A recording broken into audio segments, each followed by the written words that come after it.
नमस्कार दोस्तों। आज हम मनोविज्ञान के एक और सिद्धांत के बारे में पढ़ते हैं जिसका नाम है संज्ञानात्मक सिद्धांत। इस सिद्धांत में उद्दीपक और अनुक्रिया के बीच में संबंध होता है संज्ञान का। उद्दीपक और अनुक्रिया के बीच में संबंध संज्ञान का। संज्ञान मतलब होता है सोचना, समझना, तर्क करना, समस्या के बारे में अंतर्मन से सोचना। अर्थात व्यक्ति पहले केवल प्रतिक्रिया नहीं देता, अर्थात जब उसके सामने उद्दीपक होता है तो वह प्रतिक्रिया नहीं देता, बल्कि उस उद्दीपक या समस्या के बारे में सोचता है, समझता है, तर्क करता है, समस्या के बारे में अपने अंतर्मन से सोचता है और फिर प्रतिक्रिया देता है। इसमें सीखना मानसिक प्रक्रियाओं के माध्यम से होता है। जो मन में चल रही प्रक्रिया होती है उनके माध्यम से होता है। मानसिक प्रक्रिया सोचना, समझना, तर्क करना, समस्या के बारे में सोचना। जैसे बच्चा गणित का सवाल देखकर तुरंत उत्तर नहीं देता, बल्कि मन में सोच समझकर हल निकालता है। जब बच्चा गणित के सवाल कर रहा होता है तो वह डायरेक्ट उनके उत्तर नहीं देता, बल्कि वो जो सवाल किए हैं उन कंसेप्ट को समझता है और उन कंसेप्ट के अनुसार वह हल निकालता है।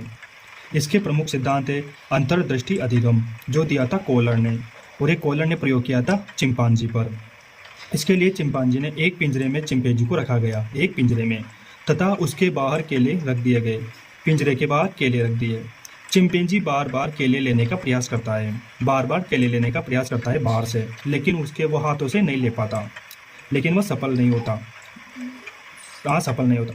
कुछ समय बाद वह पिंजरे में रखे डिब्बों को एक दूसरे के ऊपर रख देता है।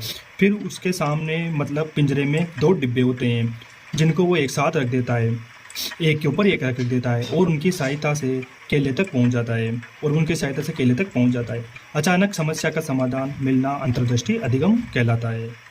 इसमें एक पिंजरा होता है, पिंजरे के ऊपर केले रख दिए जाते हैं, पिंजरे के बाहर या ऊपर केले रख दिए जाते हैं और चिंपैंजी बार बार उन्हें ले नहीं पाता और उस पिंजरे में दो डिब्बे रखे होते हैं जिन्हें वह एक दूसरे के ऊपर रखकर केले प्राप्त कर लेता है। अर्थात इसमें चिंपैंजी बार बार अपने हाथों से अभ्यास करता रहता है तो वह हल नहीं निकाल पाता कि केले को कैसे ले।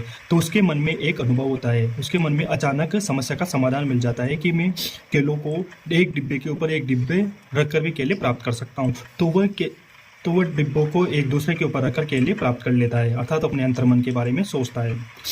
इसके लिए उदाहरण है कि बंद डिब्बा खोलने के लिए बच्चा अलग अलग कोशिश करने के बाद सही दिशा में घुमाकर खोल देता है। अर्थात इसमें एक बंद डिब्बा होता है जिसे बच्चा बार बार खोलने का प्रयास करता है, इधर उधर घुमाता है पर वह खुल नहीं पाता। फिर उसके मन में एक अनुभव होता है, मतलब अचानक समस्या का समाधान मिल जाता है कि इसे अगर ऐसे घुमाकर खोलूँ तो मैं खुल जाएगा, तो वह सही दिशा में घुमाकर खोल देता है।